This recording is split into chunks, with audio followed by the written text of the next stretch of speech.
Get strapped in and let's FT8 battle tonight, next on Live Free and Ham.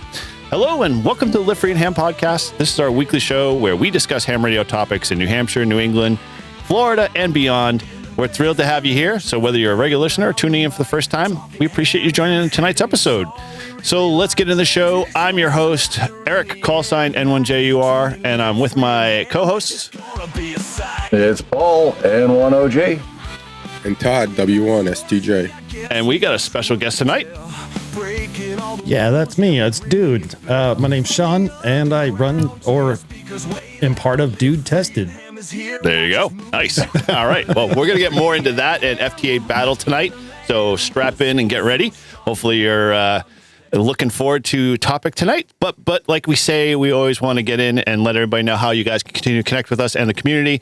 You can always, first and foremost, head over to our Discord.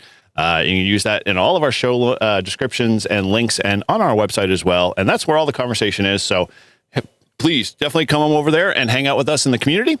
You can always leave us a voicemail. And if you got maybe a question or maybe you've been racking your brain and you need some help, you can always dial us at 978-233-1142. Leave us a voicemail. And as Paul always loves to say, you can call us for a great time. So, and we've got an all-star node, which was actually pretty active this past weekend for the 4-H event. And it was really cool to make some great far distant contacts with the Grouch there with some young youth. So that all-star hub is 580-871. I keep doing that. I got to change the damn script.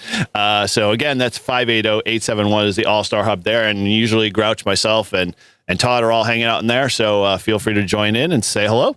And we always have a monthly live stream, which means the Shack Roast is coming up next week. So when this airs, it will probably be already passed, I think. Yeah, by the time this one airs. Yeah, that's right. So it's next week. Yeah, we'll have the Shack Roast. So hopefully you're ready for that big extravaganza. It should be really fun.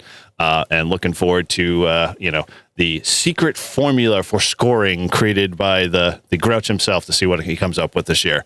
All right. And so you can always support the show. Visit us at that storefront at livefreeandham.com/shop.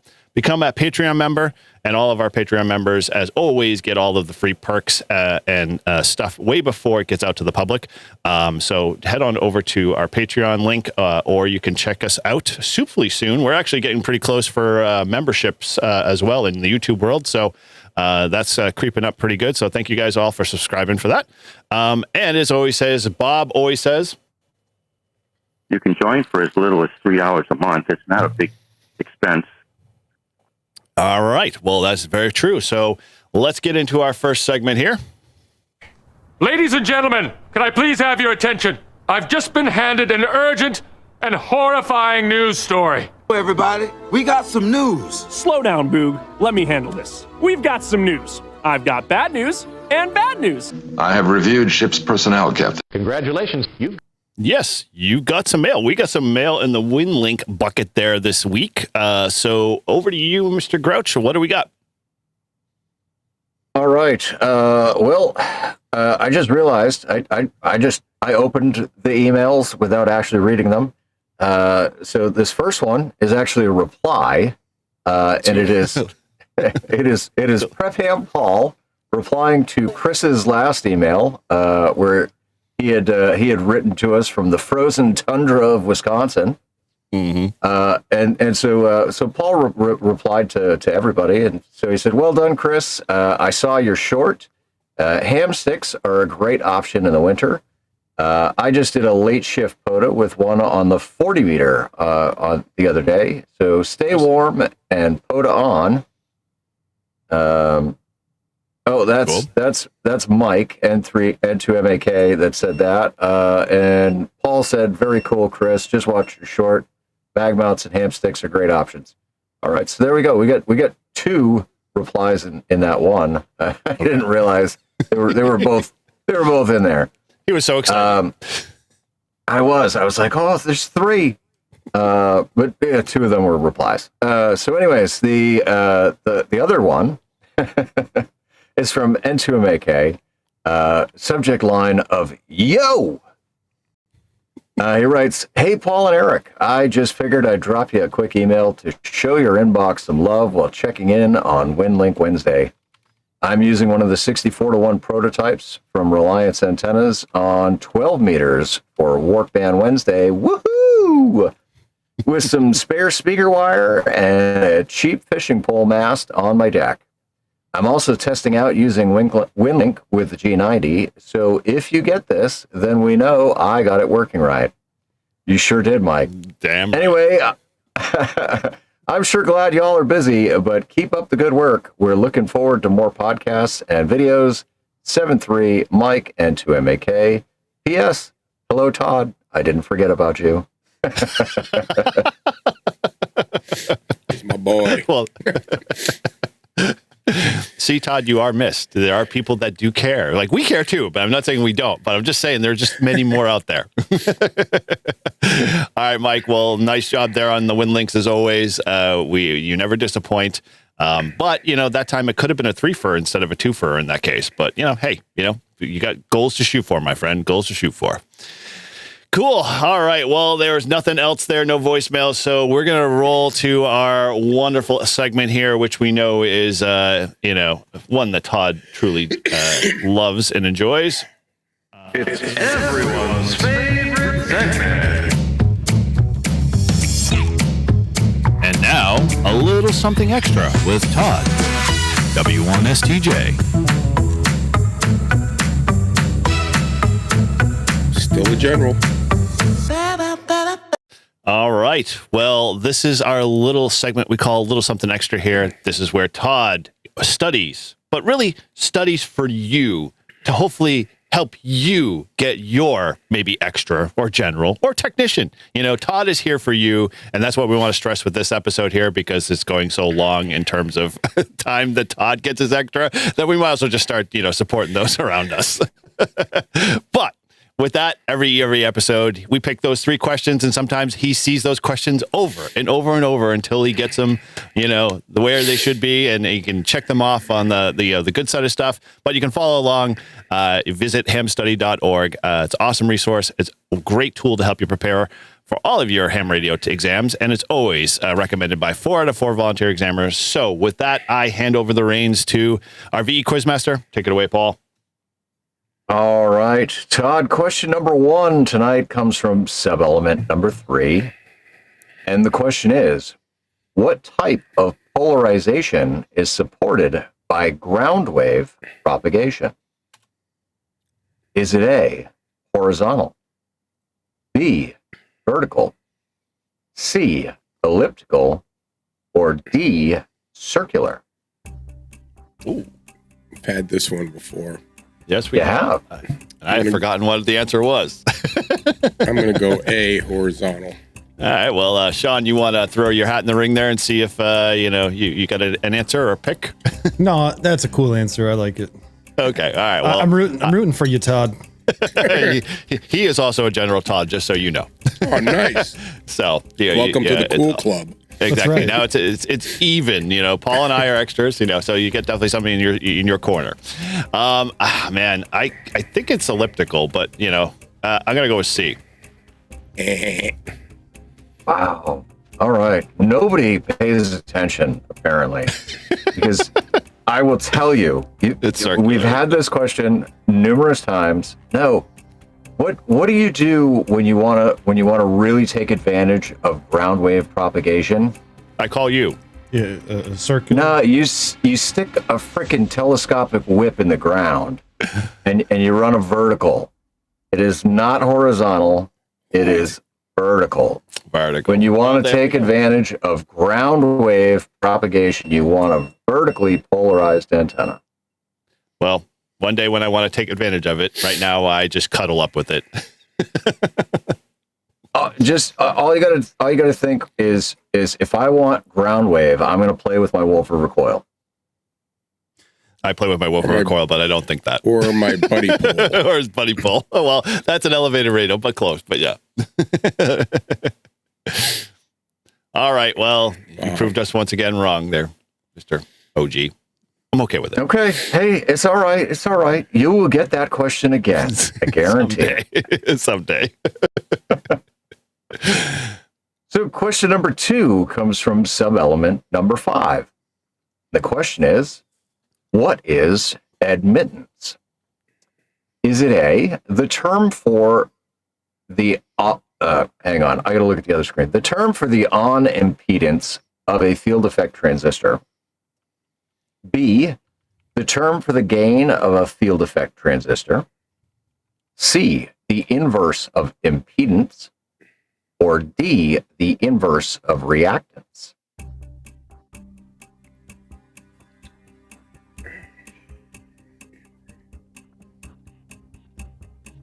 I no idea. It's either C or D. I'm gonna go with D. Sean, you want to check into this one? You can call a phone a friend if you want. Todd, I like your answer. I think it's D. Yeah, Generals stick together. oh my gosh. Man, it's either A or B. That kind of, I'm gonna go with B. Why not? Well, Todd said D. Fuck. D is incorrect. 2 for 2. Now, what'd you say, Eric? B? B. Yeah, bravo. No, B It's is C. also incorrect. The correct answer is C. I was in the 2 right. It was like You were the inverse, at least. You got part of it. So, a wiki as a definition. I'm not even going to read the wiki. So another way to look at this is impedance is the act of preventing access or making access difficult, similar to like the ticket taker at the theater. The opposite of that would be allowing access or admitting it, like when the ticket taker lets you into the theater. Yeah. Okay. And I know Hollywood's probably crying right now. Definitely Ziggy is. But we covered this like 2 weeks ago. I'm sure we did. It's all right. It's all right. Okay. Yeah. Thanks for making me feel good. You're 0 for 2 so far, Todd. We're both. For the third and final question of the evening, this question comes from sub-element number 9. And the question is, what challenge is presented by a small wire loop antenna for direction finding? Oh. Is it A, it does not have a clearly defined null? Is it B, all of these choices are correct? C, it's practical for use only on VHF and higher? Or is it D, it has a bidirectional null pattern? I think it's B, and I'm gonna then tell you if it is B. I'm gonna tell you what's wrong with this effing question. Yes, you are. Man, I don't know, Sean. You gotta throw in there. You gotta go with Todd's choice. Todd, I think I know where you're going with what's wrong with the question, or is it what's wrong with one of the answers? But anyway, I'm just going to agree with you again because why not? Thanks for sticking with me, Sean. I think that's what I'm here for. Wire loop. Oh my gosh. I'm gonna go with D. Bidirectional null pattern. Okay. Well, Todd said B. B is incorrect. The one time it isn't. You remember you guys were like, oh, every time it's all these choices, you always pick that, right? So F you. You guys made it that way. 95% of the time when you see all choices are correct. I was going with the odds. This is the... So the correct answer is D, and it is the fact that it has a bidirectional null is why it is hard to use for direction finding. And God, it's forever hard to like carry around anyway. So like, just don't bring one with you when you're out doing fox hunting. Yeah, loops are not good direction finding antennas because of the bidirectional null. I think with that one, the reason if you don't even know, the reason it couldn't have been all of the above anyway is if you look at it, it is practical for use only on VHF and higher bands. They don't really define what a small wire loop is, and so like what is small to you is not small to somebody else, right? So Well, that kind of eliminated. Are all they the like above right egg there. beater pattern? Are they like, something like a giant, like, I don't know, half wave loop? Right. See, I'm gonna know this. I'm gonna know this one's not, because my argument, if it was all the choices are correct, because you guys had it in my brain that you might as well just pick that one because it's always correct. That's Clearly, it's not. But No. But what I was gonna say is, if that was correct, then it shouldn't be what challenge. It would have been what challenges. So now that it's what challenge, I know it's not going to be all these correct, and I'll just remember that. Very good. See, and I just want to point out, right? What Sean did is called deductive reasoning, and it's a very good skill to have. But I still agreed with Todd. You'll learn not to agree with me. Just do the opposite. All right. Well, hey, at least we don't have to hear that song because you didn't get too. I know, right? Yeah, we didn't catch fire today. We're all 0 for 3 there, all across the board. So yeah, sorry folks if those either the chat or maybe listening on the pod there was expecting to hear this song once again. Just go download it. You can hear it yourself. We just don't want another copyright strike on Live Free and Ham. But in each episode, like I said, did we get one? Yeah, we did. Last Friday we got a copyright strike for playing that song. For playing "Baby It's Cold Outside." Oh my! For the 10 seconds of song that got played. Yeah, So I disputed it. Don't worry about it. So wait, explain to me? So that means someone from YouTube is watching AI. Oh, AI. I was going to say, wow, someone's actually watching this. You're always about the views, my friend. That song is so freaking old. Like, give me a break. Don't we own like I own like some kind of music thing when I can use music? Yeah, you can most of the time if it's part of like the YouTube library for music, or you've got the license, or or if Paul, like he said, is he's got the license, he can dispute it, and if he disputes it, then he can just give us copies of the license, and we'll dispute it. It's only monetization. The thing is there are certain circumstances where you can use copywritten material as long as you're using it in an original manner, and so we were discussing the song. And so I played 10 seconds of the song, which is enough that like that should be covered under that fair use policy. Where yes, we were using a copyrighted song, but we're not even making money off it. We don't get paid for this. Oh, we do. Some of the channels do. We don't. Some of the channels do. Paul. Myself, Mike. So, okay, but Live Free and Ham shouldn't get jammed up because you guys make money. No. It's this channel, right? Was it this channel that played the song? It went on all of our channels. All the channels, yeah, everywhere. Anyway, enough of the cold outside gate.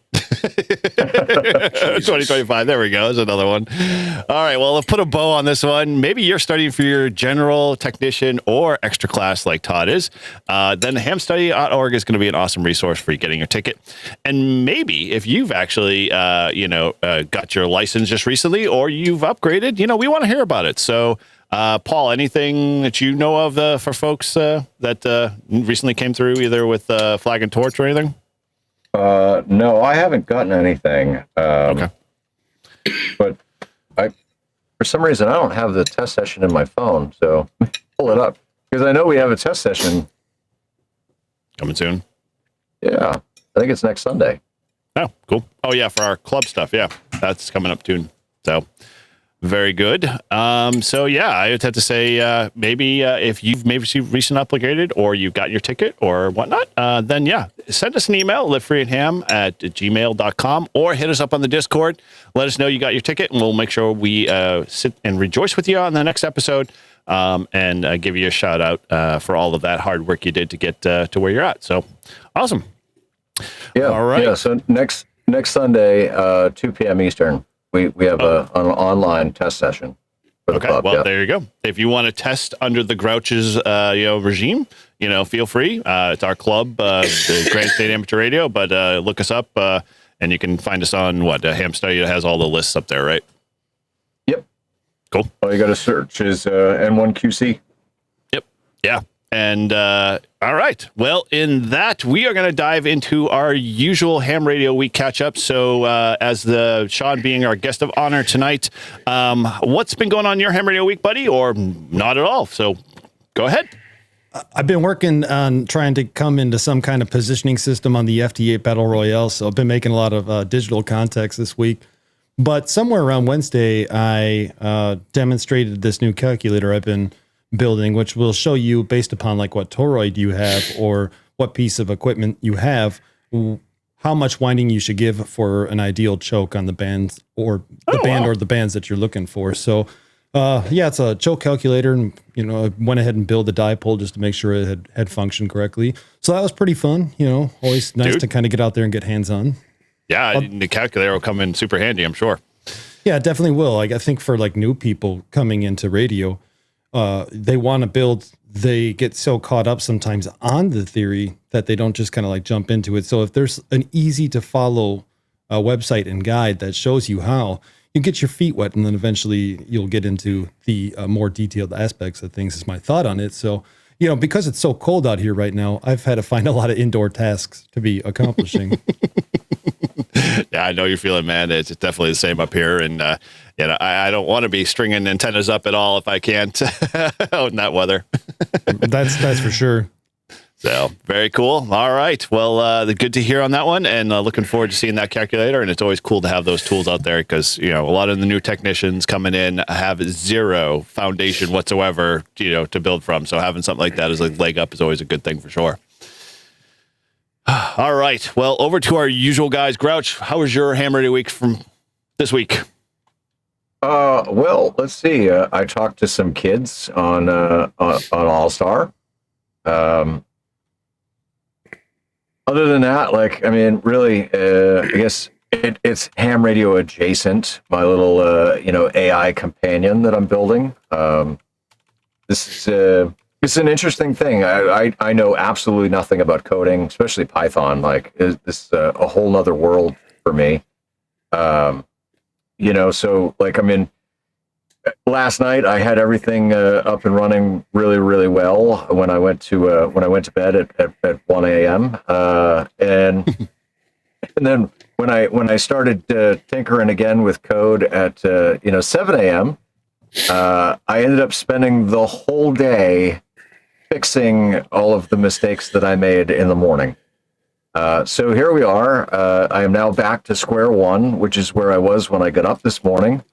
Most of the functionality is there. She's able to search the internet and recall basic facts stored in her memory. The next thing that I'm working on is the math. Okay. For whatever reason, apparently AI chatbots don't come ingrained with just being able to do simple computations. So we're gonna make sure she can calculate antenna formulas and birthdays and ages and all of the relevant good information. It's funny the way you say it, because the only thing keeps rolling through my brain is that weird science movie where all the nerds are trying to build the ultimate AI hot chick, because you keep referring to as she. So I'm curious on, will she have a name, or are you just going to let it be the AI? Yeah, no. She does have a name. Her name is Maggie. And wake up, Maggie. Wake up. I think I got something to say to her. Yeah. Yeah. So I assume the eventuality is you're going to pipe her in so you can just be in the trailer and go, Maggie, give me a beer. Open the fridge. No, not the plan. No, obviously she's not going to have that kind of functionality, but eventually the end goal is to be fully animated, voice activated, so that I can, from one end of the RV or the other, be like, hey, Maggie, what the fuck's on my calendar today? And and have it be locally on my machine, because I don't trust the cloud type where you give them access to everything, and then it's all cloud based. So this is all going to be locally based, hosted on my machine. And so I feel comfortable, then like saying, yeah, you can have access to my calendar and you can have access to my docs and those things. Cool. Well, looking forward to it because I have a feeling one day we're just going to be on this stream again, and all of a sudden, she's just going to start talking and we'll be like, where's that female voice coming from? And start making weird things happen. But cool. Very good. Yeah, dude, man, I'm thoroughly impressed. I am so far freaking behind the AI curve. I got to spend more time, doing it. Sean and I were talking a little bit offline about some of the, the coding he's doing with FT8 and using AI to kind of build some of that. And I'm just like, man, I should think like I leverage it mostly for the writing of content and stuff like that because I'm just too lazy and I'm the worst grammar, person in the world. Ask anybody.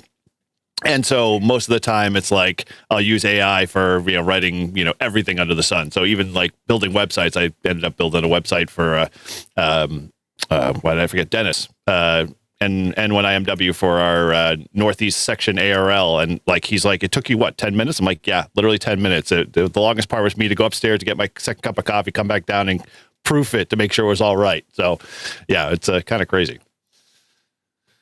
All right, cool. All right, well, with that, over to you, Todd. How's your Hammer week, my friend? Pretty uneventful. I did try to get on the repeater when someone was calling out for the 4-H thing, but someone always beat me to it, so wasn't able to do that, but I did listen to some of it. That's about it. I brought my Mesh-tastic. Zach and I went snowboarding Saturday morning. He had a game at 2, so we got up there around 10. We did about 10 runs and came back. And yeah, there's people out there with Mesh-tastic cruising around the mountain. Wow. But dude, you make any contacts with them via Mesh-tastic? No, you just heard them. I saw them and I messaged, they'd be like, it'd be like, oh, on Pat's Peak. And I'd be like, me too. Nothing. Goodbye. But cool. But yeah, and I did go to the club meeting and I finally, because I never get anything good with the Yankee Swap, but I did get this, which is a little speaker. You came out with something technical? This thing is actually pretty awesome. So I like it. It's all like heavy duty, rubberized, waterproof, and it's small. It's about the size of my hand, and it sounds pretty good. So that ain't bad for $30 or less. Yeah, I was like, sweet. Because normally I thought for sure I was going to get a Baofeng or a Quansheng or... Not this year. There was like 3 of them total, wasn't there? No, there was a lot. There was like 5. Oh, was there? And then, yeah. And then I was like, and then last year, every year I get tools. Like I have enough tools. I don't need any more screwdrivers so the one thing I got last year, I just rewrapped and put it back. You regifted? Nice job. That's a Yankee Swap. That's what you're supposed to do if you get a shitty gift. Bring it back the next year. I every year I forget with our club, doing that Yankee Swap to just like be that jerk that basically wraps everything in duct tape and then wraps another layer of wrapping paper and then another thing, like just leave it on the table just to like make things go longer than it really needs to. The club doesn't really do. No one's like one person swapped for the, it was like it was a soldering station. But you gotta remember, swapped twice. Most of our club members are like in their 60s, so it takes a lot of effort to get up and go to somebody else halfway across the room. Tom got like a wool hat with a light put in it, and he was trying to mess with it. And his son's like, "Hey, Dad, why don't you just bring it back here? I'll get it to work for you." Because he's up in front of the club and like, all right, let's go, let's get this thing rolling. We're gonna get out of here. So it was fun. It was good to see everyone catch up. So Eric, all right. Yeah, man, weird. I might be competing with my daughter. Let me text her to get the hell off. She's probably gaming. Yep.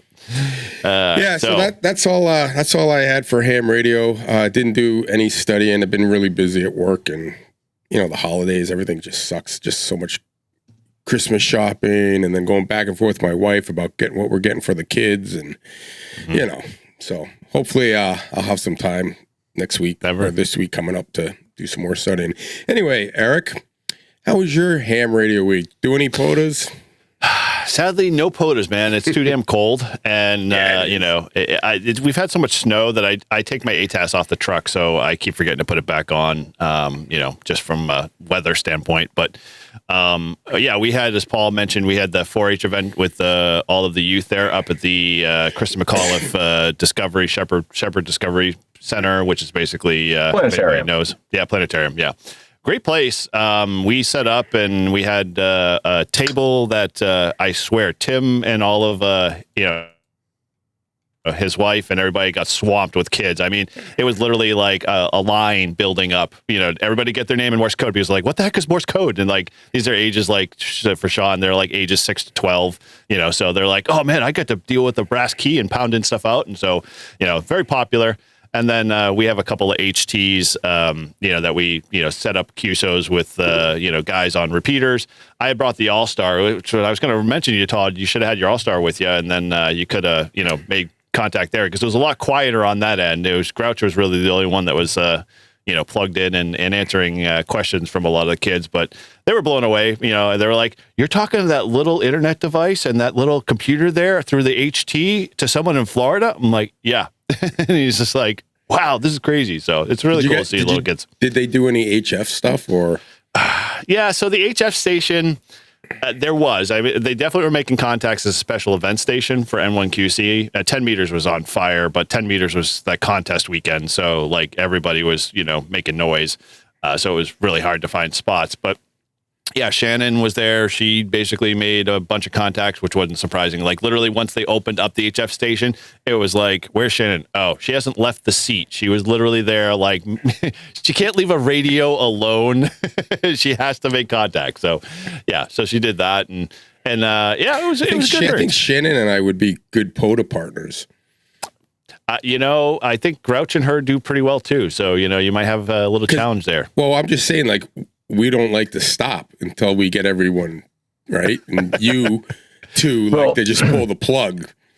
So her thing is because she paper logs. Each sheet of paper allows for like 15 contacts, I think it is. Yeah. So she won't stop until she's got a sheet full, and then she's good. Oh, and like for me, I won't stop on like an odd number, or if there's even anyone still you trying won't to call stop us. on anything that's not a whole round number. Like it's never like 96 is a good number. It's got to be 100 or it's got to be it's got to be 95 or 100. Right. Well, I will say Shannon is a great POTA partner, and it was good of her to take the 1.5-hour drive up to go play in the park with me, but 3 times. So yeah, reach out to her. She'll go activate with you. Yeah, well. So Grouch, I have to say that I was giving away stickers too to all the kids and stuff like that. Yours was everyone would leave mine behind. That yours was the most popular one. So everybody kept taking yours, which we can all see in the little corner. I mean, that's the newer style. This is the original Grouch sticker. So all of those are finally gone. They were the most popular ones. So yeah, I got new ones. Newer than the ones that one on your screen. Oh, all right. We got to ship some up here, man. Yeah. So, all right. So I did another run of this one, and then I also did a run of 50 of the Grouch skydiving with the joint coming out of his mouth. Like, cool. Yeah. I can't give those to kids. That's a little hard. But. With the joint coming out of his mouth. What'd you think of that? What'd you think of that video I sent you? I watched no. So what Todd's talking about is there was a situation that happened in Australia where a skydiver's reserve handle got caught on the wing of the plane. Oh, and so his reserve opened before he had physically left the side of the aircraft.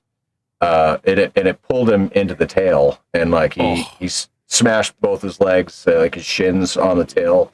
And then, obviously like the parachute is wrapped around the tail section of the plane. And so he was just stuck hanging there with his legs all busted up. He cut himself free with a hook knife and then was able to deploy his main parachute and land safely. But yeah, it was quite the analysis of what happened and why it happened. And Yeah, it was good.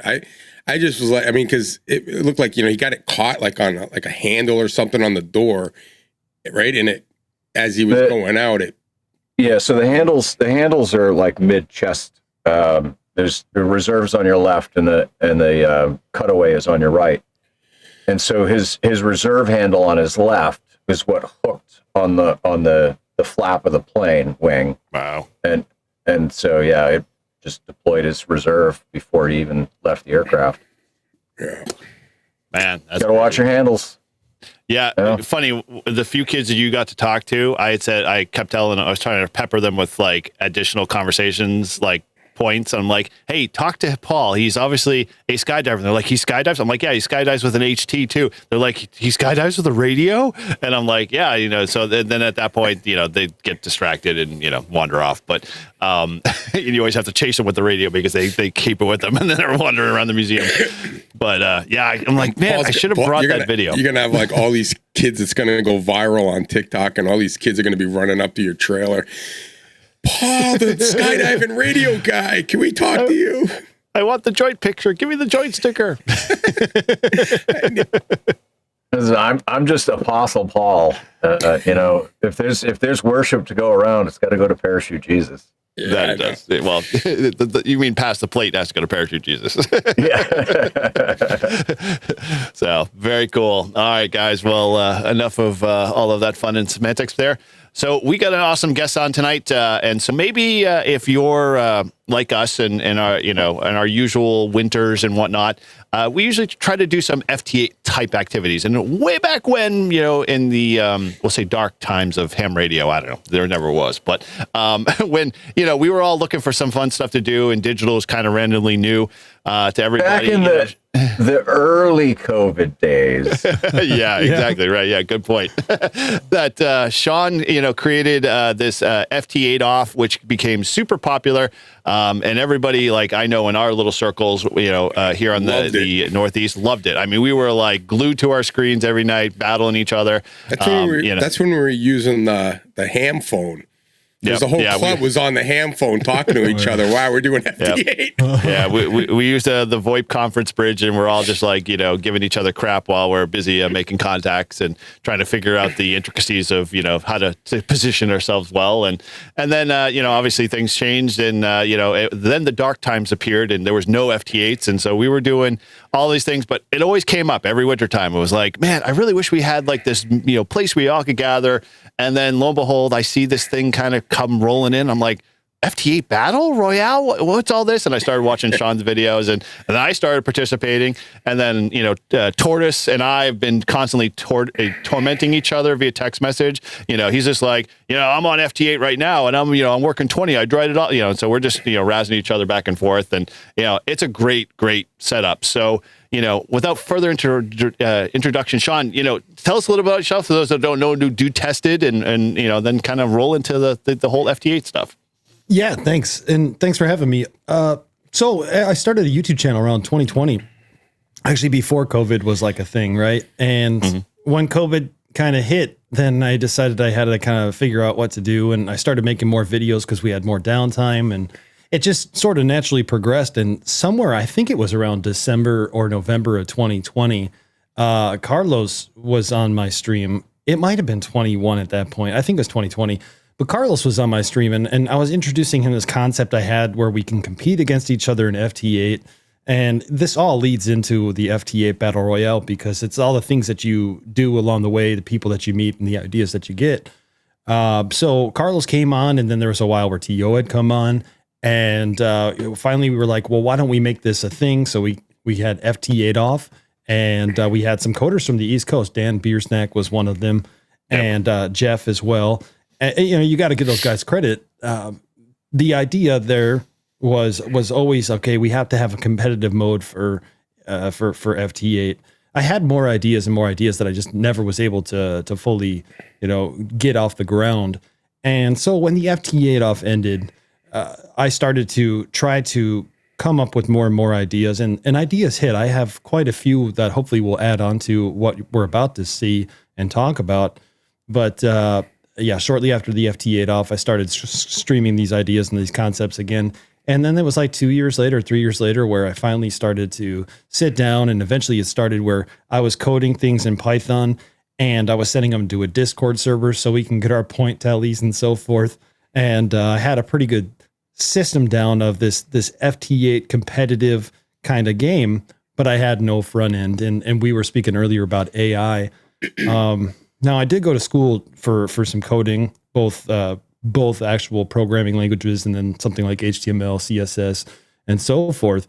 And I just really needed AI's help to continue this program. And so it was able to help me kind of get the end result of where I think this is going. In just a few moments, I'll talk about where I think it might go in the future. But I think it would be important for me now just to kind of jump in and talk about like, what is the FT8 Battle Royale? I'll go through about 9 slides and then I'll show you, and keeping in mind we have a lot of listeners as well, I'll try to be as detailed as possible, but I will show you the website as well, which is ft8battle.com.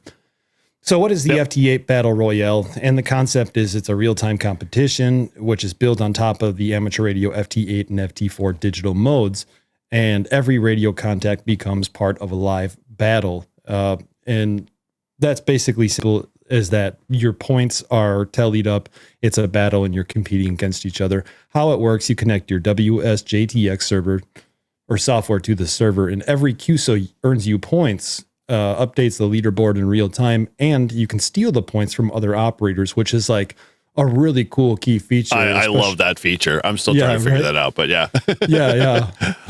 It's and we'll show it in real time here, hopefully today, so that you could see it. But the key difference is real radio contacts are over real airwaves, and that's what this is. And so, you know, it's not a simulation. It's not like we're just using our computers, but we're trying to make as many contacts over the airwaves as possible in a certain amount of time, which we'll talk about. So how do you join? And the key thing here on how to join is it's really simple. You have a valid amateur radio license. So for example, if you're going to be working a lot of HF, you might want to get your general license so you could operate a lot more FT8 modes or FT8 bands rather. You configure your UDP in WSJTX, and all the setting information is on the website, which we'll see in just a moment. And we'll talk about, you enable logging. So there's an option to enable logging within WSJTX. And that's important because once you log it, if you have your UDP or your secondary UDP, I guess I should say, enabled, it will then basically send your log to my server, and then my server will see it, and it will go through a whole process to find out how many points you should have earned or if you lost points, and put you on the leaderboards. And so then after you essentially get your license, you have WSJTX set up, you have enabled logging, you just start making contacts and you'll appear on this magical leaderboard. And before we jump over to the website, we'll talk a little bit about the individual scoring system. And so I will show you that there's also going to be a team mode, which is going to be great for clubs. Ooh. And I want to give you a sneak peek of that today. But for the scoring system as a base, what it is you get 1 point per QSO. So every time you make a contact, it's 1 point. But there's little bonuses. Like if you're working a station that's Parks on the Air or Summits on the Air, and you put in the comments before you submit that log, Parks on the Air, you'll get an extra 2 points for that QSO. So if you're out at a Park on the Air location, every contact you make is an extra 2 points. And then the best thing is you get an additional 4 points if you're the first person to work that station on that band in that mode per day. So if I work Paul, and all of the sudden nobody else has worked Paul, I'm going to get those 4 points plus 1.5 points. Mm-hmm. And that's really nice. So of course, if somebody else has already worked him, we'll talk about that in just a second. So just real quick. So you could ultimately just in one contact get a total of 7 points. That's the way I look at that. Is that a cumulative of, if you got all 3 of those options? Yeah. And that's just the base. So wow. So for example, let's say we get the 7 points, we make a QSO where there are Parks on the Air station, and it's the first person on that band in that mode to work them in the day. That's 7 points right there. And that sounds good as it is already, but then let's say they're on either 6 meters or 10 meters. Okay. And what I did is I encouraged 6 meter and 10 meter use because those are the technician bands.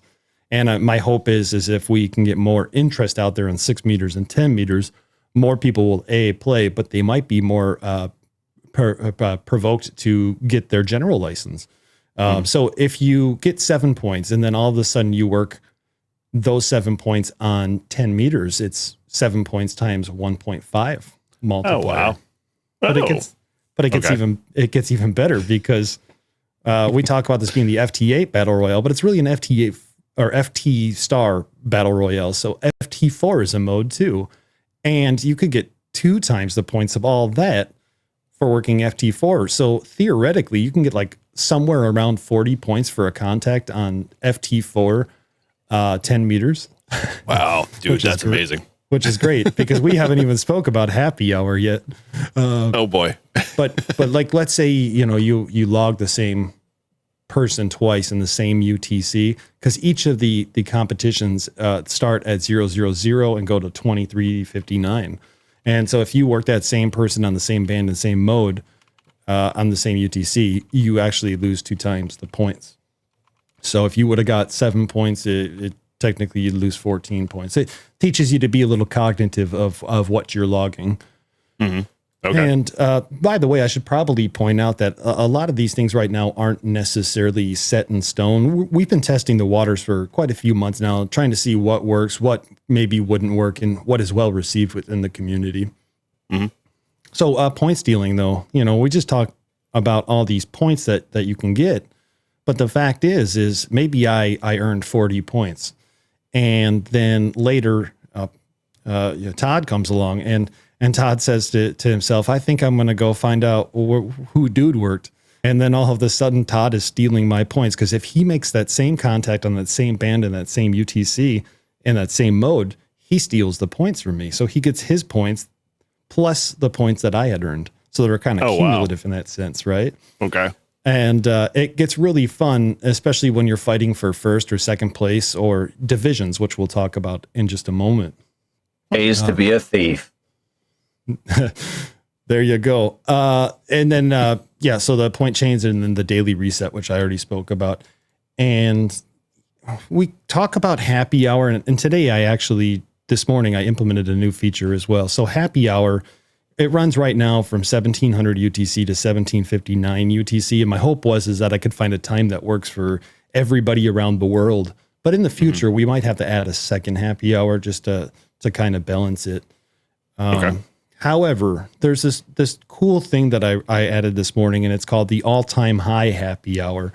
And what the all-time high happy hour is every time we have a record number of players actually logging a contact and playing that UTC, as soon as we break that record, we enable happy hour immediately. So that's 2 times the points right there. And if happy hour, isn't that cool? So like, it's an incentive to get people into the game mode, and it's also really an awesome incentive to try to time it right, because if you have your all-time high during happy hour, it's actually 4 times the points. So it can get this straight. Right. It can get really crazy. And I think it's pretty much as complex as it goes right there, to be fair.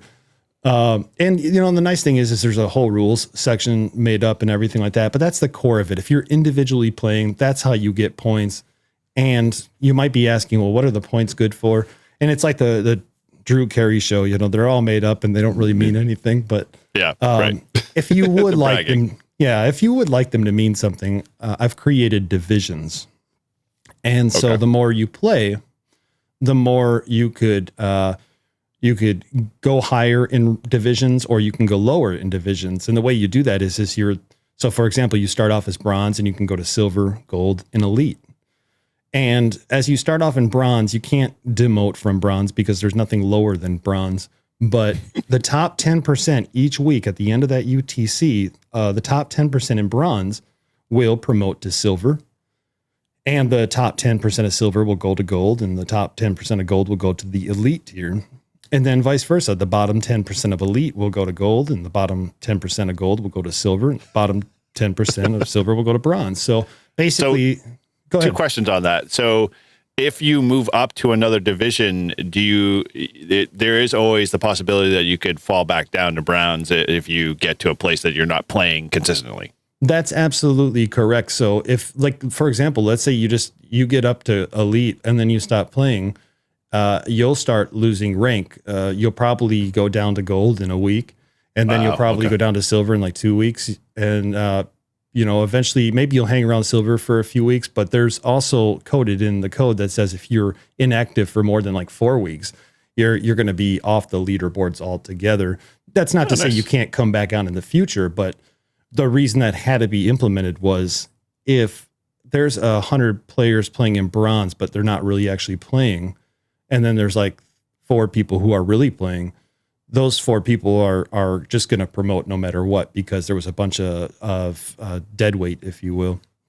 Okay. So just the thing to remember about divisions. And one of the reasons I thought it was like kind of really cool to create it was with the divisions, maybe you're never going to hit elite, maybe you just don't have the radio capability or the antenna to do so. You could still fight every week in your division just to try to get to that next one. Silver, for example, I'm a bronze and I can't get out of bronze.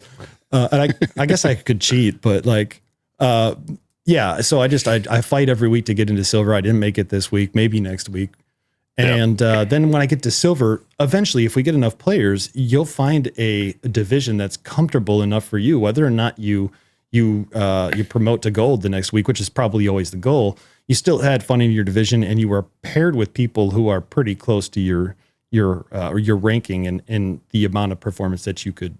And I like the idea that the fact that you do what I'll call housekeeping in the nation of like each of the brackets to basically say that, hey, if because I know a few players that would be like, they're gung ho and they like barrel through a whole entire week and they get ranked up there very quickly. They roll up to the next division and then, they kind of lose interest because of whatever. And then, I like the cleanup option. So you have a room to move up if you choose to versus getting stuck. Yeah, absolutely. And so every week, you're right. Maybe you miss a week and you're kind of quote unquote punished for it or whatever. You move down, but it's a fair advantage for the other players as well. And I think that, that's rightfully so. Like everybody would want that. Like, hey, if that guy's not playing, why is he staying in elite? Right. And so most of these things, I'm not going to talk about ELO, which is a point system that at this moment, it doesn't necessarily matter, but it might be something I continue to finish in the future. And ELO would just be an overall point system. And I will talk real quick about it. So ELO's like, it's a chess term for like your overall rating. And the concept is when you get to elite, you're the top of the bar, you're the best of the best, and you can't go anywhere higher. So the concept is the people in the elite division are fighting to see who has the higher ranking. You know what I'm saying? So basically that's what it came down to, but I'm not necessarily ready to fully have that implemented, I don't think. Okay. Cool. So we go on and we talk about just like a weekly timeline. Now we mentioned 0000 UTC on Mondays is when the week starts. Your points will go to 0 and a fresh competition begins every week. So, whatever you made last week, if you're silver, gold, elite, you keep that, but your points restart to 0. And so then you start your competition in whatever division you're in, if that makes sense. Yeah. Every day we have a happy hour, kind of like we mentioned, 1700 to 1759, where the points are doubled. And then, we talk about the reset, which is technically 2359 UTC, all your points for the day reset, but you're still holding on to your weekly points to see if you could rank up in divisions. And then, of course, on Sundays, when we get that top 10 promotion, the bottom 10 promotion, or technically it's Monday morning / Sunday night. And let's see if there's any other features I want to talk about before I actually show you the live dashboard. I did actually do some OBS overlays as well, because what I want to do is I want to promote streamers to start getting on this and streaming this if they want to, which means many people could stream this and maybe they'll have a following of people watching the Make FT8 Contacts live, and they could use this really cool FT8 overlay. So that's about it for that. Now, just to back one up, you mentioned is that just your Discord? Is that what you're referring to, or is it there's an actual separate Discord integration that you can do with your own? So as of right now, I have created a script that will integrate it into my Discord. However, and I think Shannon asked, somebody had inquired, if they could put it on their Discord. And I think that the answer is yes, but there's a little bit of complexity or security concern about that. Not on my end, but I don't want to be having everybody's tokens to their Discord so I could like post whatever, right? Or if anything ever happened to the server, then something gets blasted out to many different Discord servers. So there is Discord integration, and it does work on my server at the moment. Hopefully in the future, we'll do it to multiple servers. Cool. Yeah. I'd love to see something like that. Yeah, I think it'd be awesome. So I would like to take you all to the main FT8 website, if I could remember where I put it. Here we are. So FT8battle.com. We spoke now about divisions and how you're basically competing against other people all week long. And now we'll get a little demonstration of how some of that will work. So when you get to this main screen, there are two themes. I know not everybody likes the gamer theme that is on the website. So on the upper right-hand side of the screen, you could change it to a nice kind of dark mode. Yeah, I like it. It's cool. Yep. But the key of the matter is you have like this whole dashboard that shows all those stats we just talked about, like who's on today's leaderboard, and you can click down, you can view the whole leaderboard, who was yesterday's winner, who are the top 5 players this week, and that's in QSOs. And so it just gives a bunch of data. There's, however, go ahead. Is your top leaderboard just pulling from the highest division, or is that just pulling like the top 2 from every, or top 1 or 2 from each of the divisions? Sure. So today's leaderboard, there's about 6 or 8 different windows on here, and today's leaderboard is the first one you see. That is just who has the most points for today, and it doesn't matter about divisions or anything like that. So got it. If we click on it, we get a more detailed description. For example, G-Man TX has 246 points. I'll tell you how he got that nickname in just a moment, because you're what you think is like, well, how did he get a nickname and everybody else has a call sign? And I've actually implemented a function that you could send commands via your WSJTX comments, and you could activate, they still have to be approved by admin for vulgarity reasons and so forth. Right. But they could change their nicknames, and they could join teams, which we'll talk about in a minute too. Nice. It's really cool. Okay. So we're back at the dashboard, and that's what today's leader is it's like, just doesn't matter about divisions, just who's doing the best today. So maybe you're not in it for a week or a season, which we'll discuss, but at least if you can win today, you'd be happy, or you could place in the top 3, you'd be happy. It's an achievement, right? Same thing with yesterday's leaderboard. It doesn't matter about divisions or anything. It's just who got the most points yesterday. And so we see like the top 10 from yesterday. Some people have addictions. You got a support group eventually you're building, right, Sean? Because you are going to cause probably that's right. People that are super addicted. That's why I made it all the nice shiny colors, and maybe I can like introduce casino sounds, because there is an actual people thing. are going to be losing their jobs because they'll be playing Battle Royale. Hi, I'm Eric. I'm an FT8 battle. And we could start implementing in-game purchases and stuff. No, oh boy. But yeah, so we have like this week's top 5, and that's all just based upon individuality. But there is the divisions, and if you're curious about divisions, what you could do is you can go to play. There's a drop down on the top of the screen. There's 4 or 5 tabs, and play is one of them. And there we see different things like the divisions standings, the leagues, and the team duels. So, real quick, maybe you just want to play a day. You don't really have to worry about divisions, but maybe you're playing a week, or you're just trying to rank up in your divisions. And here is where we get to see those divisions. So for example, if we were to take a look at the silver division right now, we see that there's 8 people in it, and 2 people out of 8 are going to promote as of right now. And then once we start to see more people play, we'll see who the lowest ranking is, and they'll demote. Okay. So a good example of that would actually be here in the gold, where you see that KF0TEC, if the week ended right now, he would go up to the elite division, and SP2 OSA would go down to the gold division. And the more players you get, the more even it will eventually become. So there's not only 4 people in gold and 30 people in bronze or whatever. There you are, Eric. I saw you in there. Yeah. I've been playing for a little while.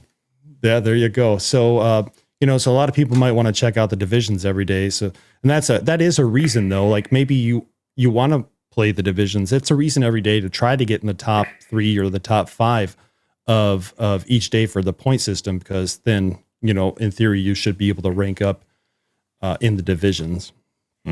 So some people are in it for the long haul. And so there is actually kind of also like a seasonal thing too. It just shows like you could see archives and see like the seasonal archives of who won what week and just kind of go back and be able to reference it. And then at the end of every season, which right now there's only 4 seasons in a year, and it goes off of when is it spring, when is it summer, when is it fall. But in theory, in just about a week or so, we'll have a seasonal winner. And in the future, we might make that a little less than 4-month seasons. That's a long season, right? So, hey, Sean, do me a favor. Go to just the leaderboard season option. Sure. The leaderboard season option. Yep. So you're in the leaderboards, and then just go to season with your buttons at the top. Yeah, absolutely. Who you see at 10th, guys? Bill. He is. We rag on Bill, but Bill's got he's very strategized. He loves playing chess, and he's very when it comes to battling in the sense he is always working very hard just to maintain his top 10. That's awesome. The call sign looks familiar, and I just for some reason it's spacing me out. But I will show you a cool feature since we're here, and I'll use Bill as an example. If you click on his call sign, you'll get to go see his player profile. Yeah, that's what I like a lot. Yeah, you get to see all the points. He's had 9,300 points. He's had almost 1,000 QSOs since he started playing. His best day was December 3rd.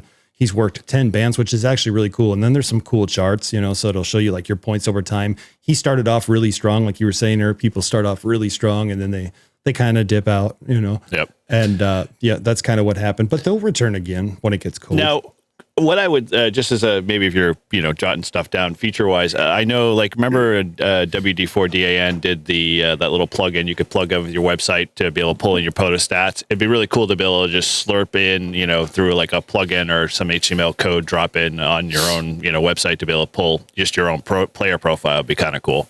Yeah. So if you could see me on screen now, and I'll explain it to the viewers who are listening.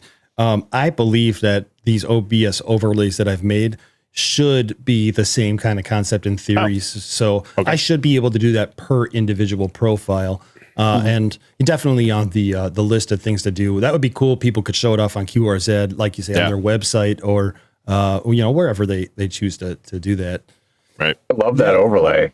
Yeah. So this overlay, since we're here, that's the OBS overlay I was discussing where every 10 seconds or so, it pulls like live data. And you could see who the leaderboard is this week, who's today's leaders, who's currently in the lead. Like I said, there is one for your individual call sign too, so it'll show you when you make a contact, how many points you got. Nice. Look at N1JUR worked WW5G for 5 points on 40 meters. Now this becomes really handy for me when I'm streaming too, because then I could be like, I'm going to go over to 40 meters. And I'm going to try to steal that point. Yeah, you develop a good strategy doing that. Like that's when I was looking at Bill's profile. I was just like, oh, okay, I see who he's worked, and then I know he at least being in the same geographic area, I have an opportunity to possibly work that same contact to steal points. So yeah, there's definitely some cool ways to call that information out. So I appreciate that. Yeah, 100%. And that's what's cool about the profile too, is when we go down toward the bottom, there's a list of his recent 50 QSOs, and maybe it's not going to show on screen. Yeah, there it is. Yep. So maybe we wonder how he got those 10 points. We could highlight over the 10 points, and it will tell you the breakdown. He got it 1 point, 4 points for the first contact bonus, the mode multiplier, and so forth. But then also we kind of have an idea where he's potentially working, 20 meters. And so that was definitely kind of one of the thought processes on it. It helps us stay honest, because if we see something that seems off, like we could report it. But then also it's like, oh, cool, I better go steal that point from him. That's nice. I was just looking at the 50 recent QSOs. It wasn't before. Maybe I just didn't pick up on it. Now you can see the stolen active option. So as you're stealing contacts, you can confirm, that my strategy is working for me. So that's nice. I like that. Yep, and that's in the player profile. If you go to the main dashboard as well, we'll go back there here real quick. You could actually see kind of like a list of the live activity feed for everybody as well. So just now, KG5EIU stole the call sign Foxtrot 1 Papa Bravo Zulu from G-Man, Texas, N0XRG for 12 points. And your hover works for that too as well, too. That's awesome. Okay. It does. It didn't work earlier for some reason, so I had to fix it. But dude, it's awesome. Yeah. So, you could, the main dashboard is cool because it does give a lot of data that can be useful, such as the live activity feed. I like also this, who's online is one of the things that you'll see on the dashboard. That's a cool one. Over the last 30 minutes. Eric made 2 contacts while we're doing the podcast. 8 minutes ago. He must have been really bored. You're doing great, Sean. Keep it up. You're just giving me opportunities to make contacts. Keep making those contacts, Eric. But basically then, if you've logged something over the last 30 minutes, you show up on who's online. And that's good too, because I could easily just click directly from here. And then I could say, I need to snipe this guy because I don't want him. I mean, imagine if it's a really close battle, you want to steal as many points from him as you can. 100%. So, can you steal the points back and forth or no? Hey, that's a great question. Actually, no. So if I steal points from you, those points, you can't steal them back for that UTC. Back. But somebody else can steal them from me. So they're never safe until the end of the UTC. Right. And so, yeah. But so even then, we just be assholes to each other and keep stealing points all the way down the line. 100%. And I think we got a couple minutes. Is that okay? Yeah. Keep going, man. You're fine. All right, cool, no problem. Because I'm really excited to show you the team mode and explain why that's going to be so. I saw some of that early, and I'm pretty stoked on this one because it's got me thinking, like, okay, I'm ready. Dude, as soon as you mentioned team mode, I was thinking like we get Flag and Torch versus like the Live Free and Ham crew. That's exactly. Yeah. Dude, so you're 100%. You're on board. Yeah. 100%. That's exactly it. And we can see in the live stats too today that there's been 14 active players so far, 120 QSOs, 3 steals. And then there's been no new players joining just yet, but that'll change throughout the day. So, just a little bit of an overview of the dashboard, and we speak about the leaderboards. I kind of spoke about divisions a little bit and how, you could play individually in a week, which will lead to your division either going up or down. And then, you might even win the season without knowing it. But I think what the true heart of things is going to be leagues and team duels. So, for example, right now, I'll just say team leagues, and there's nothing in there yet. But the concept of this is maybe you don't want to go a month or 3 months or 4 months as a whole season, but you want to play with a team and picture it like a bowling league. You go to a bowling alley once a week, you throw the balls, you add the points up, and your team collectively wins or loses, right? Mm-hmm. And so basically, like, I'm going to implement different team leagues for different nights. So maybe it's Monday Mayhem, and you could join the Monday Mayhem League with your club. Yeah. And then, Thirsty Thursdays, of course, with your club. And I think that really promotes a lot of cool club activity. And both team leagues as well as team duels. Now, team duels is just like a one-off thing. So instead of even doing like a whole season once a week for a month or whatever, you just want to do a one-off team duels. And so, for example, you can see here that registration is open for next week's team duel, which will occur Sunday, December 21st at 7 p.m. UTC. And it's the Ham Depot, which is my Discord, versus the European Ham Radio Show. And basically, you get all your players together, as many as you can, and you guys try to make as many contacts. But the same rules still apply. So, like, if you make contact with Paul, and then Todd makes contact with Paul, and you guys are all on the same team, you actually lose points because you guys are collectively a team. What this does, though, and it really teaches you as a team, as a club, and this is important for a club. Communication's kind of an important thing, isn't it? We're hams, my friend. We're hams. We don't do communication well. Sometimes I wonder, but it really teaches you to say, okay, now as a club, I know, let's say it's us 5 on the club. I know Paul's strengths and weaknesses as far as his equipment goes and his antenna goes and where he's able to reach. I know Todd's advantages and disadvantages. I know Eric's advantages and disadvantages. So now we're going to strategically place you on different bands that are going to work the best for you, or different modes, so we don't overlap with that same contact, same band, same mode thing, but we optimize the amount of contacts possible within the hour we do this duel, or within the 2 hours that we do this duel. So sense. Yeah. So strategy to it. There's a lot of strategy to it.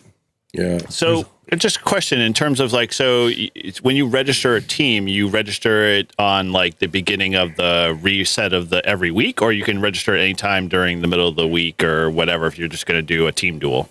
So that's a good question. And as I have it right now, again, everything in the administration thing has to be approved or denied. But in theory, if it works correctly, in theory, you should be able to, in a comment, you should be able to type /team and then like join your team name or create team name. Now, of course, if you're going to create a team name, it definitely has to be approved.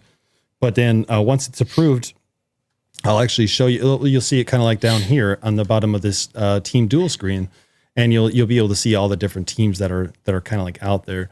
But you should be able. Go ahead. How many people can be on a team? So I have it set right now from 2 people all the way up to 50 people.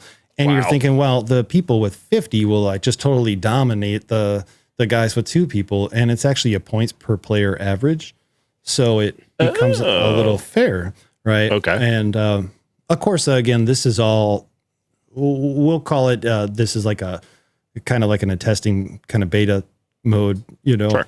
Right. But yeah, so it's like a points per player average, and so whether you have 50 players or 2 players, it should average out to be considerably fair. But yeah, you could just in your comments, the same place you would type in POTA, you could type in, for example, you could type in /name and then the name that you want, like Paul or the dude, and then you hit enter, and that goes and it gets sent to me for approval. And the same thing with teams, like /team, join, team name, you know, and whatever you want whatever team you want to be part of. And I've actually made it too, so you could only register to a team like once every so often, so that people aren't jumping around from team to team to team. Sure, like, I want to play for them now. I want to play for them now. Like once you're part of a team, you're not a free agent, kind of thing. Yeah, right. Okay.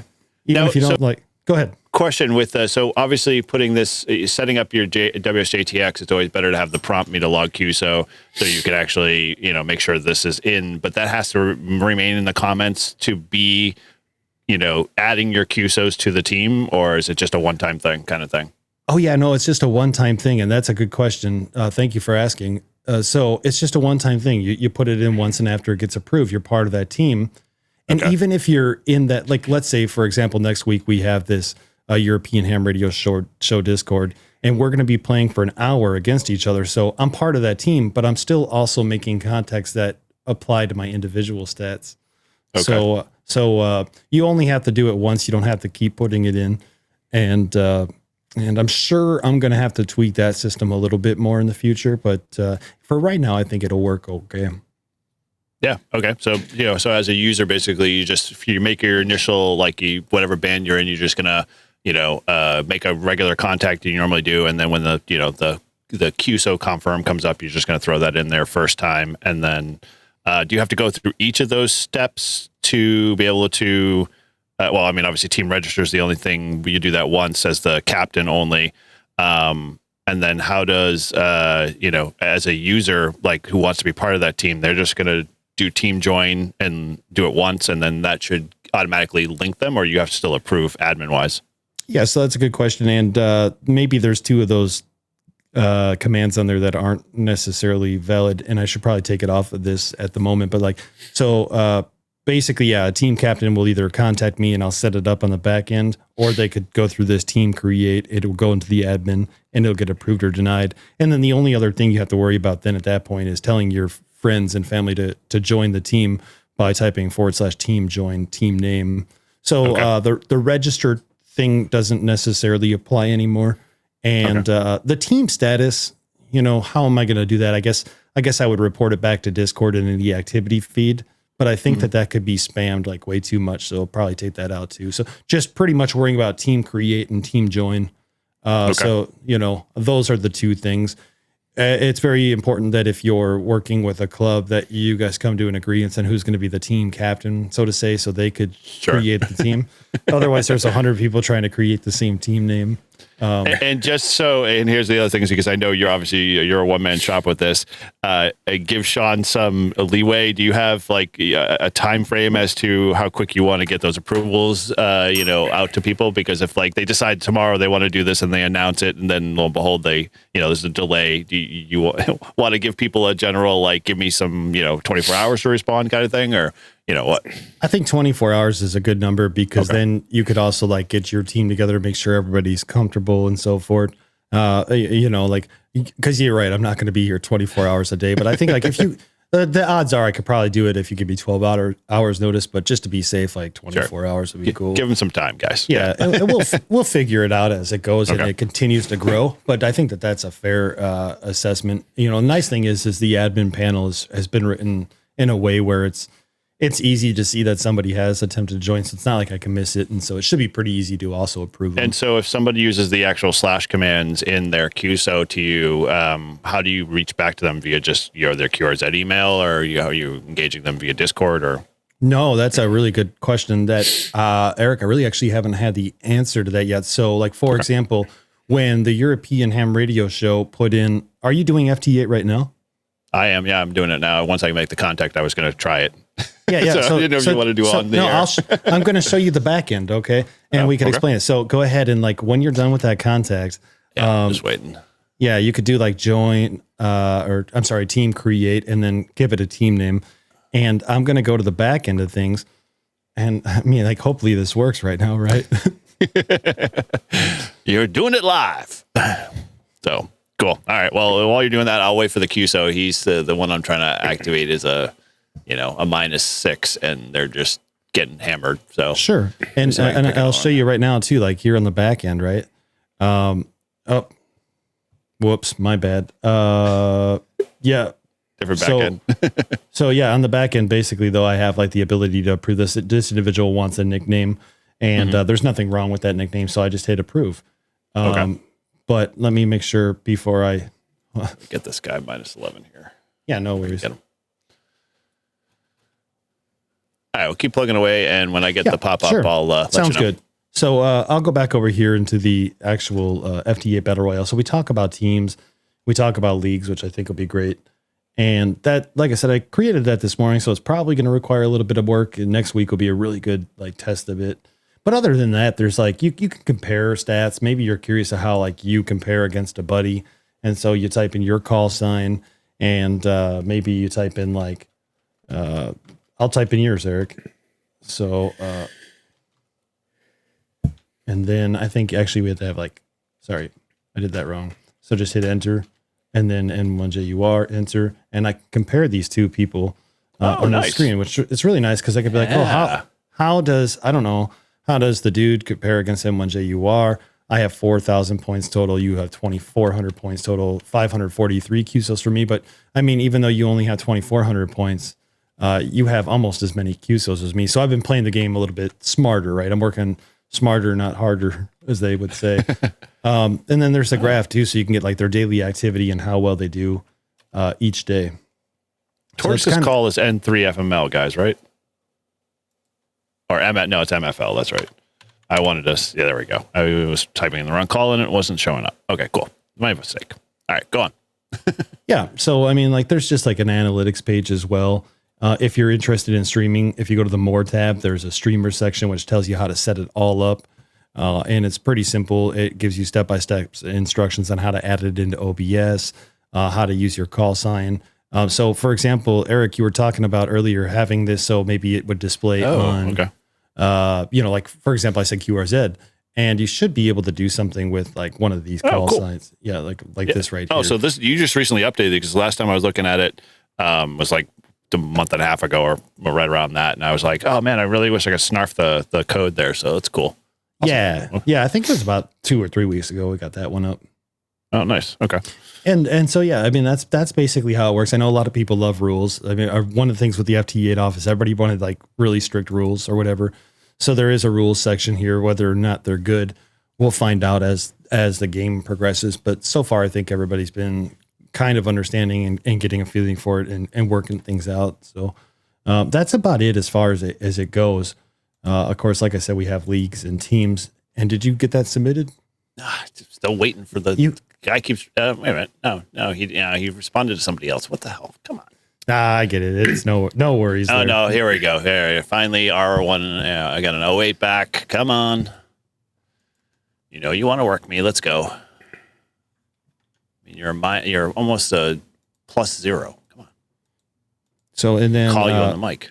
Yeah. And so I'll talk about this too, real quick, while you make that contact, but we could also see that, we know that gaming is very popular with the youth And I'm not saying that this is going to get every youth in the world involved, but I did throw a hot take out there the other day for fun. And it was, put the FT8 Battle Royale in front of a Joda event. And I bet they would be interested in radio. It's just a different take. And I think that we might actually start to see more and more clubs at least trying to incorporate, adapt it, or at least try it out and give it a shot. I think it's going to, there's people out there that don't like the digital modes. They don't like FT4, FT8. They don't get it. They're like, what's the point? The computer, you hear all that stuff. I think that this might be a way to get those type of people, like those hams, into it, because now it's a game, and if you're competitive or anything like that, it might get you kind of into it, like a reason why to maybe do FT8 or FT4, right? Like it. Yeah, absolutely. And we recognize that even then, maybe you can give them everything in the world. They're just not going to get involved in FT8, FT4, which was bringing you to something that I was mentioning earlier that I was going to talk about. And I already have the whole back end for CWBattle.com written. So there's going to be a CW Battle Royale as well. And maybe down the road an all mode Battle Royale. So that way everybody who says that this band's the better, or this mode's the better mode, this mode's the better mode. Yeah. You guys just fight it where to your the mouth death. is. Yep. Yeah. So, but dude, I can see how this is going to explode very fast. So I agree with you too, Sean, that it's going to be awesome. I mean, this is going to be another way to get the younger generations involved with ham radio, especially, the kids that are really into computers and all that, and the gaming and that kind of stuff. And then they kind of veer off and they say, ham radio. And then, that's kind of cool. But then they say, I can do this. I mean, and then once you get into ham radio, then you find out there's so many things you can do. And then as they might get older, they might get interested, but at least gets them into the door. And it might, and I'm looking forward to it. This is going to be fun. Yeah, I appreciate hearing that. And it's like I kind of spoke about a little bit tonight too. There's a strategy behind it. It teaches communications, and it teaches these valuable skills that will be necessary down the road for people to have. So, like maybe they do get involved in radio. They have to know those valuable skills if they're trying to be a part of like MCOM and so forth. Or if they're just going into the workforce. It's always nice to know that like I learned how to plan with this team on this game that I played. So I appreciate hearing that.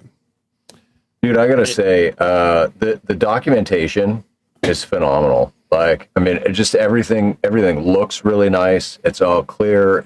It's easy to understand. I mean, even your overlays, for the streamers, like everything is super, super clear and easy to understand, documented. I'm thinking like, dude, not even for the young kids, right? But for those Zennials / millennials, like gamify anything and it's right in their wheelhouse. So like this is perfect. For sure. Yeah, you're right about that. I appreciate hearing that, Paul. Thanks. Yeah. And like I said, I'm 100% on board with knowing that there's a lot more work to do. Hey, Eric, even if you don't make that contact, if you just want to log one, I'm trying to. You can log it under. You could just log it under, like, say you make contact with me. I'll go in and I'll delete it in a minute on the back end. How do you do it?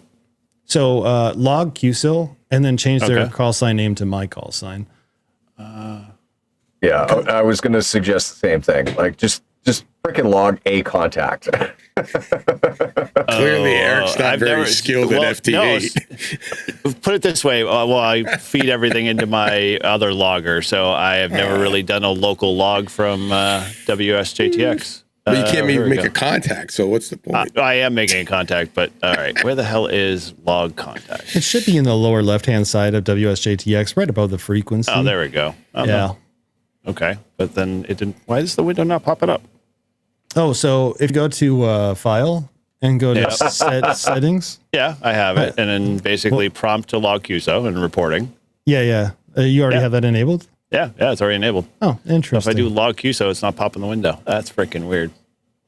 That's okay. We'll play around with that. Yeah, maybe I could do it from my end here real quick. Let me see if I can log a QSO. Although I'm already a team captain, so we'll see what happens. Okay. Yeah, I'm not going to be able to. But that's okay. I mean, even if not, like we'll be able to demonstrate it in the future for sure. What the heck? Come on.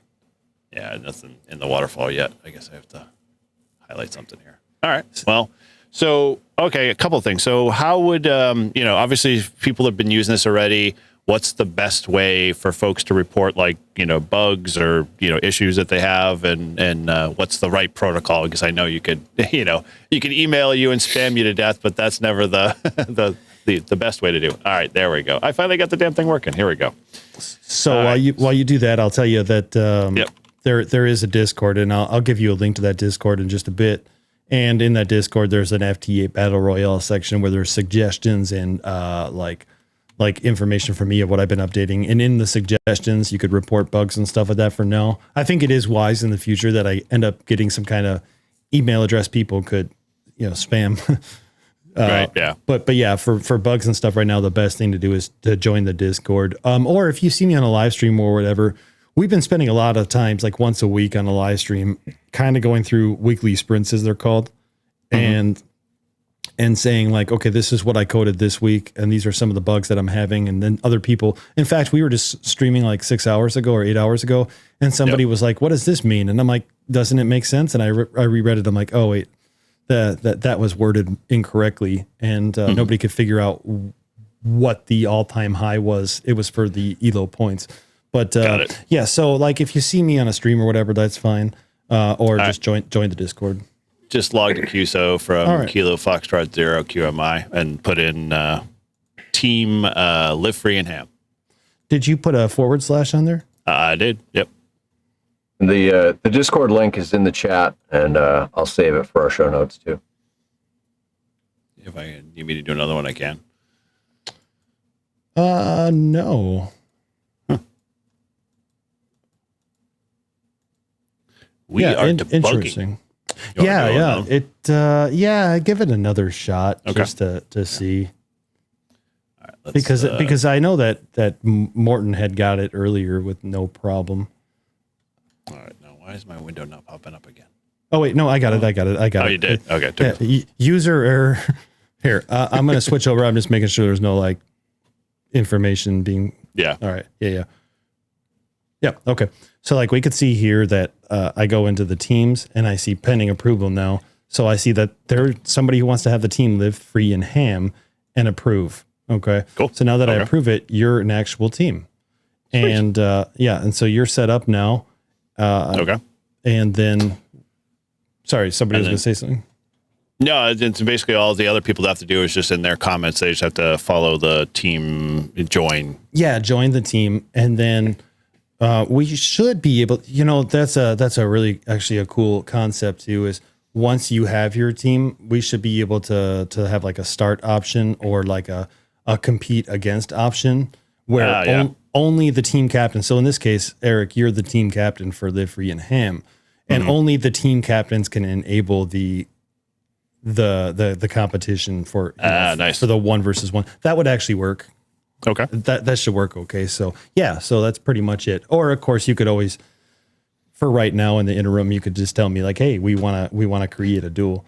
Okay. Yeah, we can definitely do that. Yeah, I'm sure once folks start hearing this, I'll put it up on our Discord. I'm sure just get a few folks, because I know there are definitely some players out there, and we'll try it out and test it for you. Yeah, very cool. I already threw a link in the Flag and Torch Discord, and the club president said we could just put 10 machines on a WSJTX Z mod and let them go wild.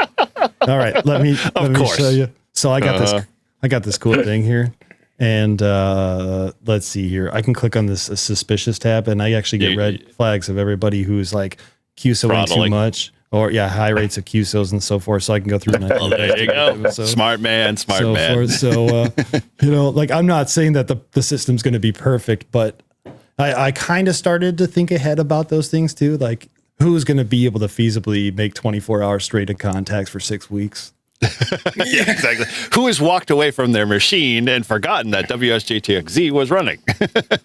And I will say, like, we've had some really good luck with, hams are mainly respectful people, and we've had some really good luck with it. Like, there hasn't been a problem. Every one of those, like, flags that you saw in there are actually false flags right now that I'm still kind of like working out the. Yeah, exactly. You got it. So now, question, how are you handling, like, say, folks in the flex world? Because I know, like, WRA is a perfect example. He's got a 6700 where he's running dual slices and multiple versions of WSJT and whatnot. Are you, is that follow into your throttling piece? Or, like, what I'd like to see is to not to level the playing field, but to, like, take away the advantage of those contesters who like to, like, stack the odds in their favor. Because I know when we played Bill and, like, our small little bingo, he would run 2 instances and he'd be like, yeah, I'm only running 1. And then we'd find out he's running 2. And I'm like, well, why are you getting so many QSOs? And, yeah, he was, working it all, but. It's a good question. So yeah, it's a really good question. And again, I think it comes down to in that suspicion thing where all of a sudden you see that, the QSO rate is he's making 2 a minute or three a minute, then you start to wonder, well, what's going on? And you're right, though. It's hard to distinguish that too. Yeah. I wish there was some kind of header that WSJTX would throw out, which would say I guess you could probably articulate that if somebody with the same call sign is making contacts on 40 meters and 20 meters in the matter of a minute, they're probably using a dual slice. So, yeah. That's a good point there. Yeah, being able to see the multi-bands in a short, 30-second or, well, not a minute and a half window if they're on FT8 and less than that on FT4.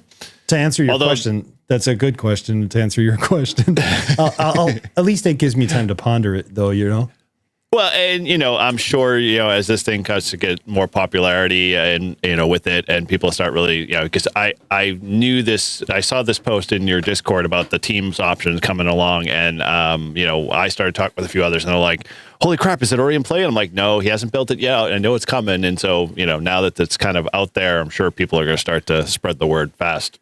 Yeah. And, if you want to help test it out, we could definitely kind of play around with it in the week and just kind of do a couple sample runs or whatever. Like I said, otherwise this week, once we get a couple of games completed and we see, like, make sure everything is right and the flow is right. I've ran tests.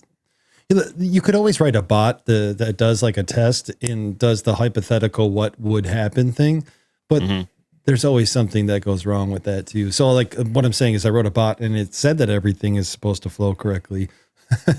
but the bot could be wrong. Yeah. So maybe just a couple of us getting on live streams and doing these games, or just in the Discord trying a couple of these games out. Probably should just be a week or two until all these teams could start playing each other if they want.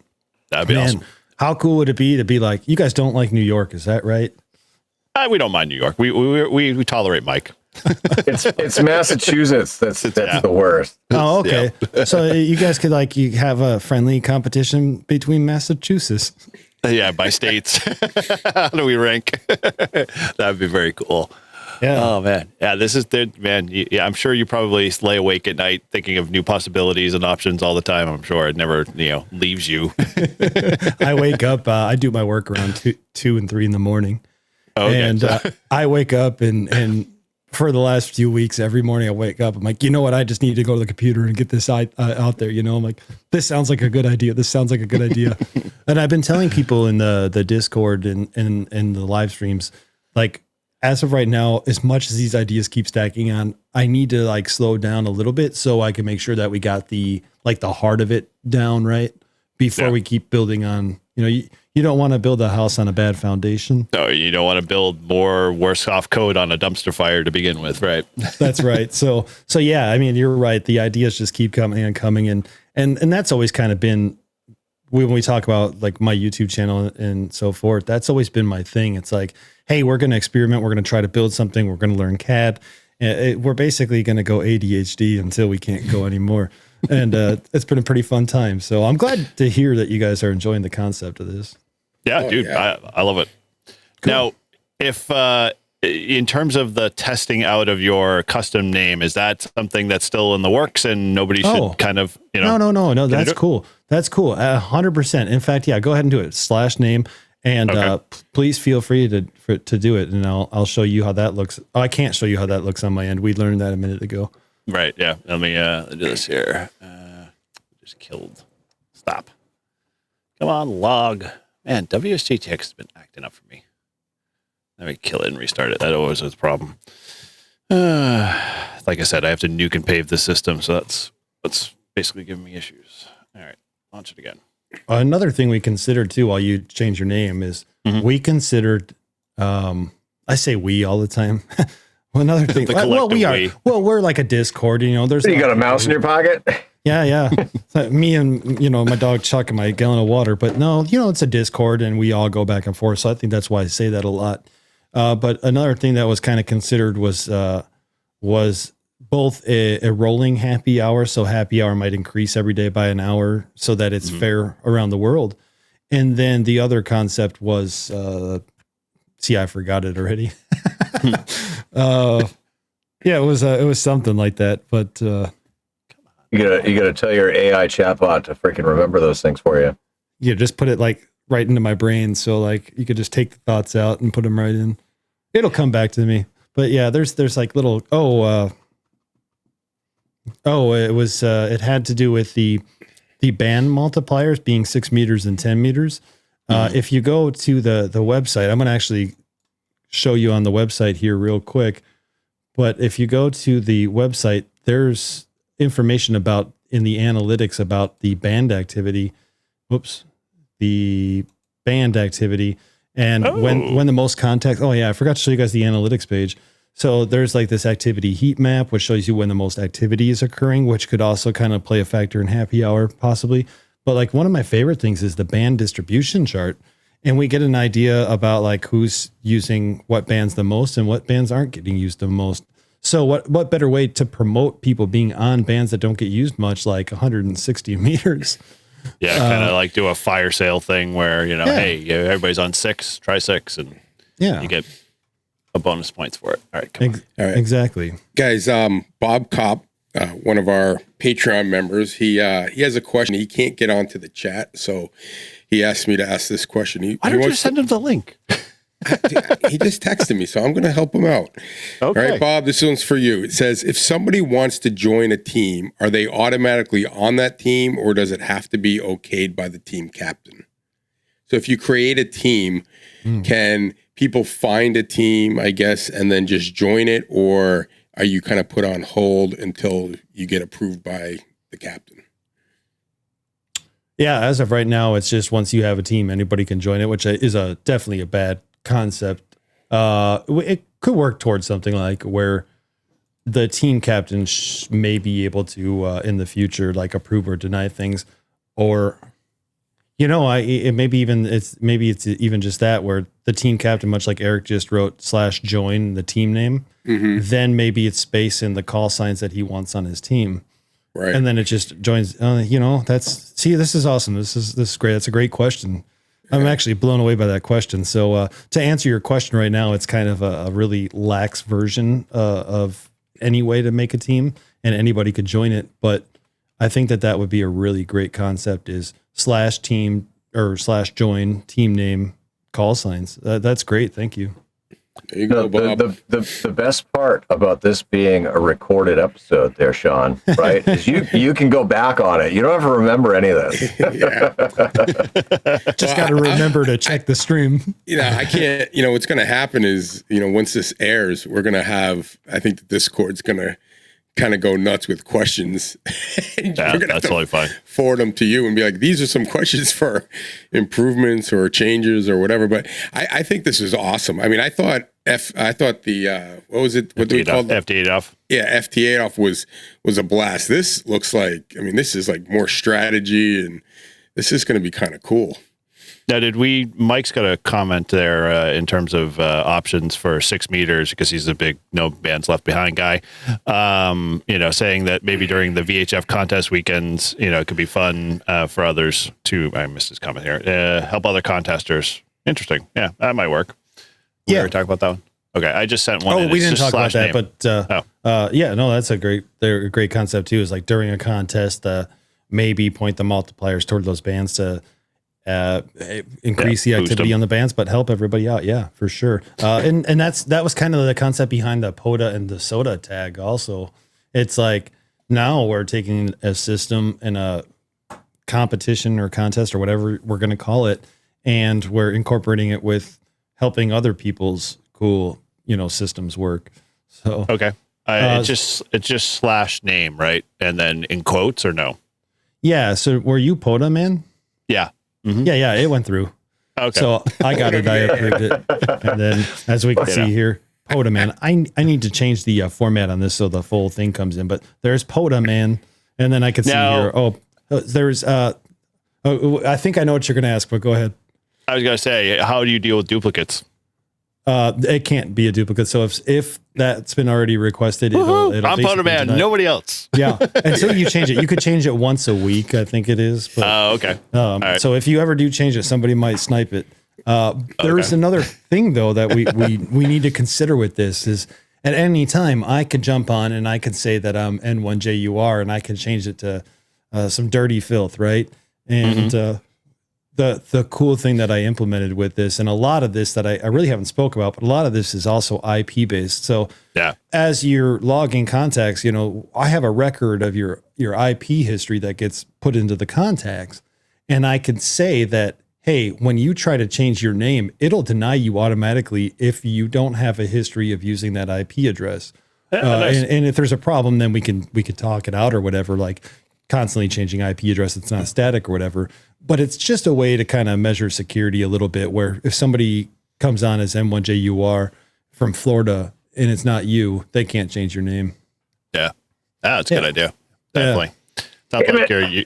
Right, exactly. That's all I do. I know Grouch was thinking, is like, hey, how can I backdoor this? I was thinking of you the whole time, Paul. I was like, I know that 6 months ago, I was like laying in my bed. I'm like, wait a minute, Paul is going to try to. Well, the good news is like POTA man's pretty generic around here because ultimately, you can't be anybody. There's nobody else that I know on the internet that's a ham, tuber and the Grouch. So it should be easy for him to get away with that. I'm gonna change Eric's name to Backdoor Man. Yeah. How about I boot you off the stream? We left it in there Friday, but awesome, dude. This is dude. I have to say, you being a one-man shop, I'm sure this was like one of those things that you probably were like racking your brain with scope creep, trying to get things, situated. But awesome job putting it all together. It is really slick. It's really smooth. It was in comparison to what FT8 off was and where this is, it's night and day. I mean, this is like huge. Like this is the gentleman's and the version fact of that you've even got like the other modes, kind of getting ready to go at some point, like the CW. I mean, we've got we've kind of got a people in our club that are really getting into CW. So this might just be something that's just going to be awesome for them. How cool is that going to be where like, okay, see another idea just popped in, but like you talk about clubs and getting into CW, and how cool is it that like your club can compete against other people in your club. So team versus team in the club. And it's really just fun because it's competitive, but it's also practice. And I never considered that as the aspect, but man, that is cool. Yeah. Yeah. And Dude. you know what? I guarantee if people are doing this on FT8 and then they find out CW, it might motivate people to learn CW just so they can get into the game. I mean, that's the way I think. I'm like, well, I'm going to like this on FT8 and wow, I'm going to really, I might have to get into there we go. That's cool. This is funny because I got mine right here. I'm like, the one thing that I'm finding more and more that a lot of people are trying to do, and hopefully it kind of just this spurs it on to get more of those field type activators, the guys who are doing POTA out in the field and stuff like that. But I know like I'm trying to scale down my POTA pack to being able to do from iOS apps and stuff like that. I wish they had a UDP kind of option where you could feed this stuff up because, dude, it would be freaking awesome where I could just literally use my truck while I'm at a POTA park, Bluetooth to my radio and literally just do FT8 off, or FT8 battle while I'm sitting in my vehicle, doing whatever. I spoke with, so I always get his name wrong, and it's not because I don't remember him or whatever. It's just because I am horrible with names. Is it Sebastian over at Sebastian? Polo? Yep. M2K. Yeah, and he's actually been considering doing a UDP option in his app. Ooh, and that would be nice. Like, I don't want to pester him too much, but we had a conversation and he was talking about how he had been considering doing that. I'm like, it would be so beneficial for me, please. Oh yeah, dude, that would be phenomenal. There's a lot of people been, asking for something like that to be able to send that stuff to another logger or whatever and not having to deal with multiple imports, exports. So dude, that'd be awesome. Mike mowing the lawn, only if you're on a tractor, no pushing lawnmowers. Just for safety reasons.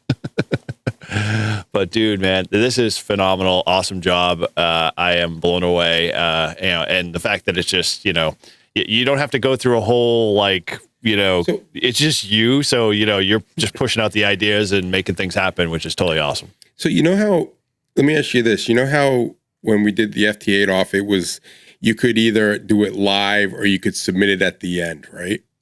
Yeah. So if you're playing the game and you don't want to get duplicates, right? Can you do that in this, or does it automatically go in?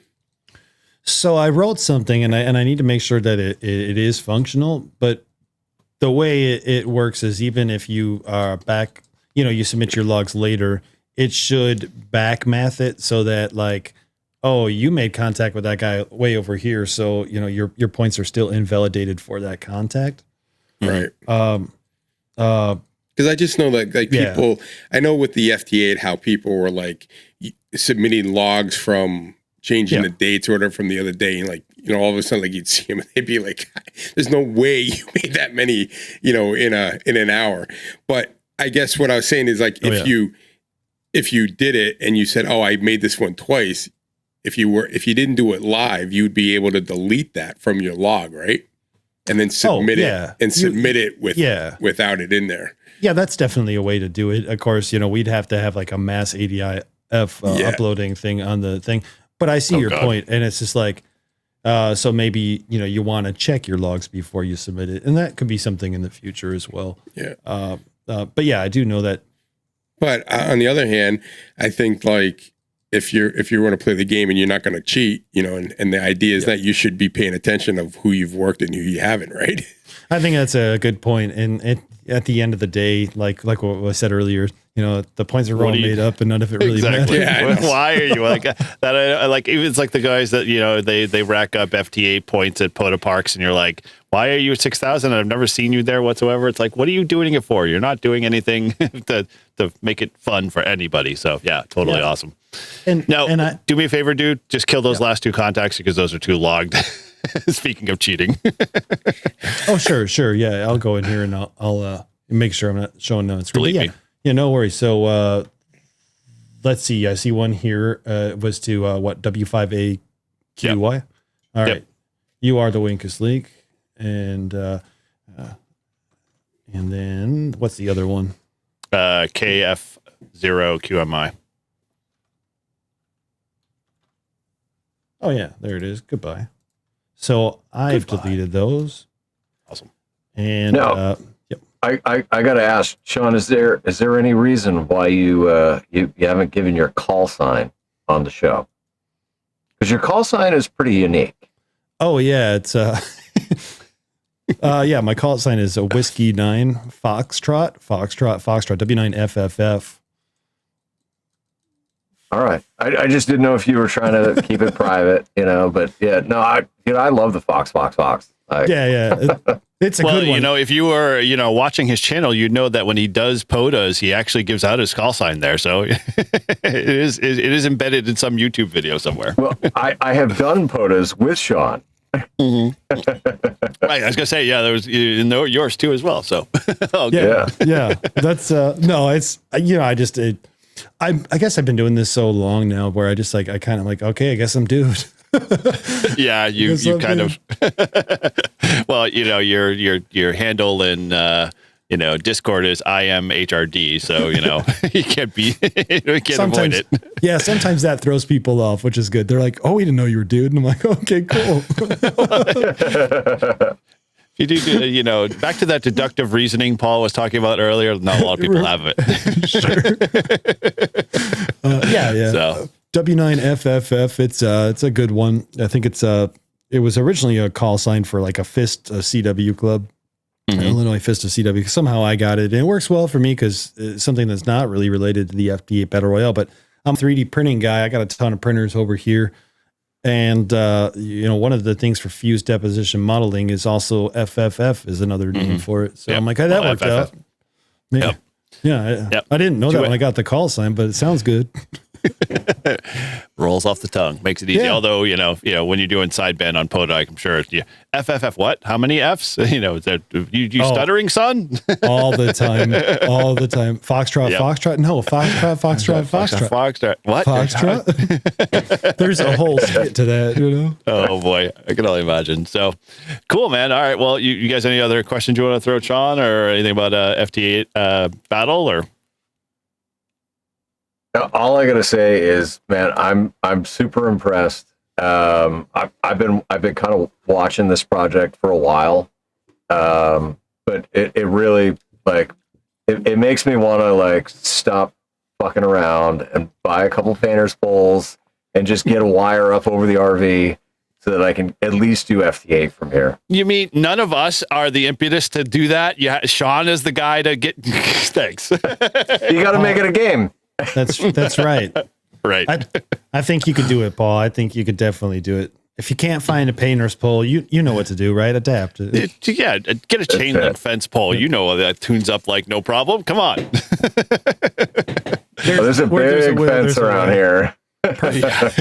Perfect. You got it. I would love to see. Yeah, that would be a really fun thing. Like we can go one-on-one and you could see like your fence versus my attic antenna and see. Dude, I that bet would you be that the fence would phenomenal. do better. Oh man, Yeah, if you could do get out, on the street kind of things. Go find things to tune up and you get extra bonus points for most creativity. Yeah. FT8 fence off. Fence off. You should get a ham radio tube involved in that one, right? That would be a good one. I got to fly to Area 51 and I'm just going to hook up the chain link fence somewhere out there and see how far I can get out. I've been to Area 51 to operate radio. Did you ever know that? No, I didn't. Oh, wait, there's that one on top of them? No, that was a different one. That was the one you do with K-Murder, right? That was a separate, the one on the was it Nuclear Hill or something like that? Oh, yeah. That was recently. Right around COVID time. We got this wild idea to take a flight out to Vegas. And then from there, we would rent a car and we would drive to the Area 51 gates. Jeez. And I got the radio all set up right in front of the gate. I got some video footage. Maybe one day I'll share it. And, that'd be cool. And it was funny because we drove all those hours and I got all the equipment set up. And as soon as we got it set up, one of the trucks came from the inside of the gate to the gate. And my buddy got so freaked out, we had to leave. He was scared.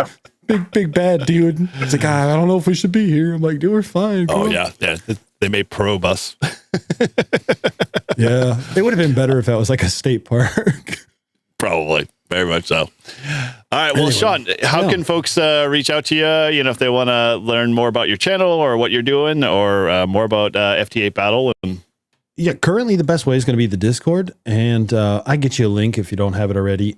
And, I think we're doing the chat. But cool. Yeah. So I thought I saw one. So right now the best way is probably through the Discord. And it'll be the best way to kind of like streamline things. But also there's a pretty good team of people that are kind of helping out. So, if there's something I can't answer, usually one of them like Abe will jump in and be like, hey, I got you. So cool. Probably the Discord. Okay. Yeah. And if you haven't subbed to Sean's channel, like I'm going to say, where the hell have you been? I mean, he's been around for a long time at this point. So check him out at Dude Tested now. Is that what it is? Yeah, that's correct. Yeah. Dude Tested. Yeah. So check him out there. Great content he's been putting out there.